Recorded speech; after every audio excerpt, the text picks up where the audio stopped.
Hi. If true love exists, then that means that it is within you and it is surrounding everything and every possible experience in your reality. That means every atom and molecule that you could ever be or perceive is surrounded with unconditional love. It's not something that you have to try for, it's not something that you have to reach for. From this experience of us being in time and being a person and having some sense of identity, to us, to that person, yes, unconditional love is a goal. It's something that we're trying to achieve. It's something that we're trying to maintain. But in reality, it depends how tired you are of searching. If you're enjoying searching, if you're enjoying struggling, if you're enjoying thinking that, oh, I'm earning unconditional love, then go ahead and do that.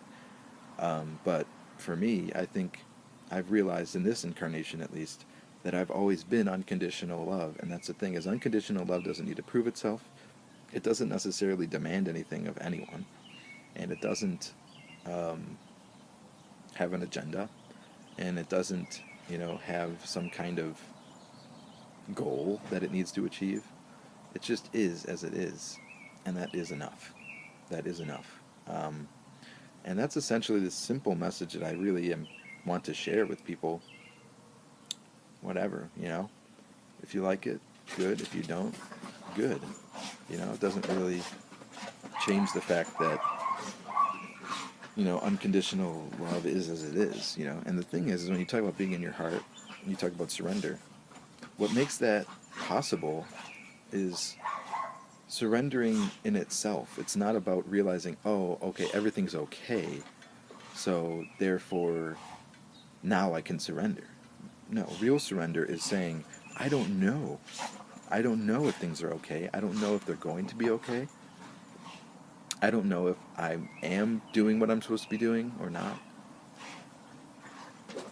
Which is according to who? According to who? According to God? You mean the being that is you in human form? That person? You're not separate from God. A lot of the times we play this game with ourselves, which is really just with our minds. Our hearts don't have this. Our minds do this, where we say, I'm a person, and now there's something in me that's not God, and I need to make it into God. No. From God's perspective, from your true self's perspective, that is ridiculous. Everything is beautiful and loved equally and unconditionally. So, what is the game that we're really playing? If we realize that is already what's happening, that is already the existence, that we're unconditional love, then what is the motivation for your actions? What is the motivation for your feelings? And it'll be a lot easier once you're in your heart, which it's funny because whenever I talk about being in my heart, I'm always in my head. I'm never in my heart. Like right now I'm not in my heart. There's something in my heart, love, but I'm not in my heart. See, that's where it gets complicated, is we think, oh, who I am, Joe Vertino, has to deny himself and accept and surrender and just let himself fall into his heart. That's the thing, is that your heart always is as it is. And the reason it feels good to be in your heart is because you're not there. It's just love. It's just you in your truest essence. So give up on this game of saying that you need to be in your heart, that you need to, you know, force yourself. No, you don't. You already are in your heart. It's just a realization. It's just a seeing. It's just a knowing that you are in your heart, that you are infinite, and you're unconditionally loving. And that's the thing, is that a lot of the times it's difficult for something, a being who's identified as a thing, to accept that he's infinite, to accept that he is unconditionally loving. And actually, I would say it's impossible for you to accept that, because that means that there is no foundation for you as a separate individual to exist. So that's why it feels like death. When we talk about surrendering and being in your heart, it feels like death. It feels like an ending. And it is. It's an end of your struggle. It's an end of your pain. Even though you'll actually feel more pain when you're in your heart because you're open. But the thing is it won't cause chaos, and it won't cause chaos because you won't be fighting. The thing that they don't tell you is that in order for you to be free of pain and free of struggle, you have to give up yourself. And you're not giving up yourself to get anything, because you won't be there anymore. You will just be in the reality of love. And you'll just simply be a beacon of love, that wherever you go, without effort, you will simply be unconditionally loving to everything that you see and experience. And it won't take effort. It won't take you meditating. It won't take you saying affirmations. It won't take you saying, reminding yourself every 5 seconds, I am enlightened, I am infinite, I am unconditionally loving.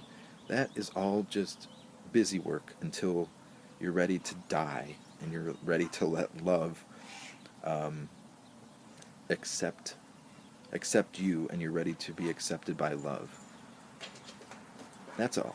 That's pretty much the spiritual journey from my point of view. And realizing that you're not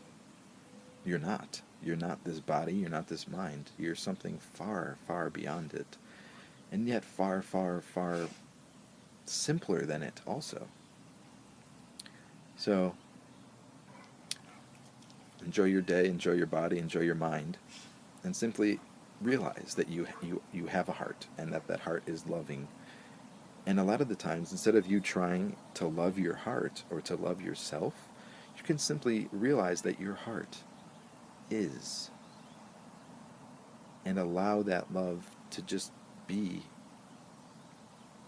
and see it, and realize that it's never left you, and there's nowhere for it to go, and it's always there. And that's why Jesus called that the kingdom of heaven. The kingdom of heaven is within you. That's because you really are the kingdom of heaven. You are all of the angels and the saints. You are Jesus and Buddha and Krishna and Christ and Bashar. Every being in existence is you, in your heart. You're never separate from anything. So that simplifies it, doesn't it? I like simple.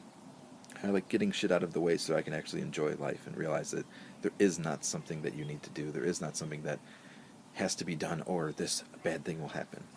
That's just fear. That's just fear being fear. And I love you, fear. I'm glad that you're part of my existence, even though sometimes it's like, why are you here all the time? But anyways, hope you enjoyed this video. Love you.